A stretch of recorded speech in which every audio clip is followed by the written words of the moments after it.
হামজা ফাহমিদুলকে পেয়ে জামাল ভুঁইয়াকে ভুলে গেলে হবে না, ওনাকে মনে রাখতে হবে। আমাদের সবচেয়ে বড় অবদান জামাল ভুঁইয়া। সিলেটের মানুষ আমরা এসে প্রতিদ্বন্দ্বিতামূলক ম্যাচ দেখার জন্য অপেক্ষা করছি এবং বড় স্ক্রিনে, জায়ান্ট স্ক্রিনে আমরা ম্যাচগুলো দেখার জন্য আমরা অপেক্ষা আছি, তাকিয়ে আছি। বিষণ্ণ ক্রিকেট ময়দানে হতাশার সুর, ঝিমিয়ে পড়েছিল সবাই, যেন থমকে গিয়েছিল দেশের ক্রীড়াঙ্গন। তবে সময় তার শূন্যস্থান ফাঁকা রাখে না, একবার ভাঙলে আরেকবার গড়ে। ফুটবলের নবজাগরণ যেন তারই প্রতিচ্ছবি। কদিন আগেও যে জাতির কাছে ফুটবলের উন্মাদনা মানেই ছিল শুধু বিশ্বকাপ, ব্রাজিল আর্জেন্টিনা বলতে যারা ছিলেন দিশেহারা, তাদের মুখে মুখেই এখন হামজা, শমিত, ফাহমিদুল, জামাল, তারিকদের নাম। ভরা গ্যালারি, তীব্র গর্জন, ফুটবলারদের নামে স্লোগান, ব্যানার, ফেস্টুন। এমন ঘটনা বহুকাল ঘটেনি। এবার ঢাকার গ্যালারিতে শোরগোল, ভুটান বাংলাদেশ ম্যাচ দেখার জন্য হয়েছে ছোটাছুটি। হামজা চৌধুরী সহ এই যে ভালো ভালো প্লেয়াররা বাংলাদেশে আসছে, নতুন করে ফুটবলের যে গণজোয়ার সেটা কিন্তু আমরা দেখতে পাচ্ছি। সিলেট জুড়ে উন্মাদনা যেন চরমে। ওদের স্থানীয় ছেলে হামজার কারণে বদলে গেছে গোটা দেশের ফুটবলের চিত্র। সেই তালিকায় যোগ দিয়েছেন সিলেটের আরেক সন্তান শমিত সোম। ওরা কি আর মিস করবে এই হাই ভোল্টেজ খেলা? সিলেটের মানুষ আমরা এসে প্রতিদ্বন্দ্বিতামূলক ম্যাচ দেখার জন্য অপেক্ষা করছি এবং বড় স্ক্রিনে, জায়ান্ট স্ক্রিনে আমরা ম্যাচগুলো দেখার জন্য আমরা অপেক্ষা আছি, তাকিয়ে আছি।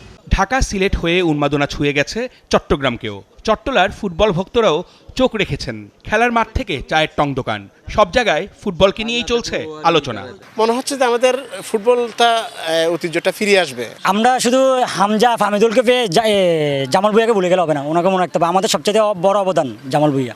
বরিশালেও ঢেউ উঠেছে ফুটবলের। ধান, নদী, খালের দেশেও ভাসছে গোল বল আর জালের উন্মাদনায়। পাড়ার মাঠ থেকে শুরু করে পড়ার টেবিল চলছে আলোচনা। কেউ বলে হামজা, তো কেউ জামাল। সমিত নতুন ঢুকছে, আশা করি তার কাছে অনেক কিছু দেখতে পারবো নেক্সট ম্যাচটা। খুলনাও পিছিয়ে নেই।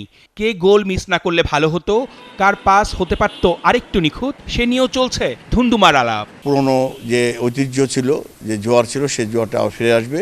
যে বাংলাদেশে আরও কিছু প্লেয়ার আছে দেশের বাইরে, সেই প্লেয়ারগুলো আসলে দেশের টিম আরও স্ট্রং হবে। ময়মনসিংহে ফুটবল চলে বছর জুড়ে।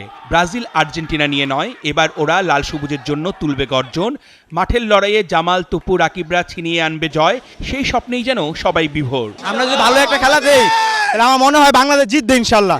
আমার ময়মনসিংহ উচ্ছ্বসিত যে আমরা সিঙ্গাপুরের সাথে 2-0 গোলে ইনশাল্লাহ জিতবো। রাজশাহীতে ফুটবলের আলাপ চলছে হরদম। সরগরম চায়ের আড্ডা, ড্রয়িং রুম কিংবা পদ্মার পার, সব যেন ফুটবল উত্তেজনায় কাঁপছে। দেশ জুড়েই চলছে ফুটবল জ্বর, উঠেছে ঝড়। প্রত্যাশা এই হামজা চৌধুরীকে নিয়ে যে তিনি আসলে বাংলাদেশ ফুটবলকে একটি ভালো কিছু উপহার দেবে। ভবিষ্যতে যেন ওরা বিশ্বকাপ খেলতে পারে, আমাদেরও আনন্দ হবে।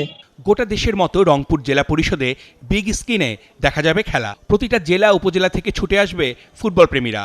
গোলে গোলে হবে চিৎকার, প্রতিপক্ষ সিঙ্গাপুর হবে কুপকাত।